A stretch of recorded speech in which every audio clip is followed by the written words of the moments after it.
देखिए, अगर आप टैक्स जमा करते हैं तो टैक्स पेयर के लिए एक राहत वाली खबर है। उलझे हुए इनकम टैक्स कानून को सरकार आसान भाषा में बहुत ही सरल करने जा रही है। अगले फाइनेंशियल ईयर से आप आसान भाषा में टैक्स भर सकते हैं। केंद्रीय प्रत्यक्ष कर बोर्ड के सदस्य आर.एन. प्रभात ने एनडीटीवी से एक्सक्लूसिव बातचीत की है, आप भी देखिए। एक आम टैक्स पेयर के लिए कैसे व्यवस्था बदलेगी? बहुत आधारभूत बदलाव करने की कोशिश आपने इस कानून के जरिए की है। जमीन पर क्या कुछ बदलेगा इनकम टैक्स पेयर के लिए, एक आम टैक्स पेयर? जो आधारभूत बदलाव की आप बात कर रहे हैं वो हुई है भाषा में। पहले की जो एक्ट था वो टिपिकल लीगल लैंग्वेज में लिखा हुआ था, जनसाधारण के लिए उसको समझना मुश्किल था। लेकिन ये जो भाषा लिखी गई है इसको कोई भी पढ़ सकता है और अपने संबंधित धाराओं को समझ सकता है।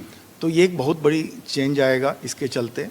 और इसमें जितने पुराने ऐसे धाराएं थीं जिनका काम ख़त्म हो गया था लेकिन अभी वो एक्ट में पड़ी हुई थी, उनको भी बाहर निकाल दिया गया है।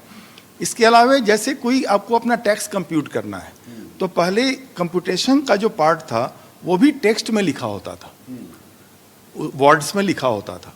अब इन सारी चीज़ों को हमने टेबुलर फॉर्म में और फार्मूला लगा के लिख दिया है, तो इससे साधारण आदमी को ये सब चीज़ें समझने में भी बहुत आसानी हो जाएगी। कठिन शब्दों का आपने जिक्र किया, कौन कौन से शब्द हैं अगर आप उदाहरण के लिए बता सकें जिसको आपने हटाया है? नहीं, जैसे पहले प्रोविजर्स होते थे, एक्सप्लेनेशन होते थे, नॉट विद स्टैंडिंग वर्ड था, असेसमेंट ईयर और प्रीवियस ईयर में हमारे जनसाधारण बहुत कंफ्यूज होते थे, तो उसकी जगह हमने टैक्स ईयर कर दिया।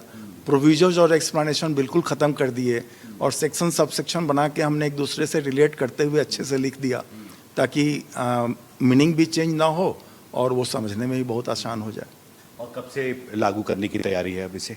नया लिखा हुआ है 1/4/26 से नया एक्ट लागू हो जाएगा।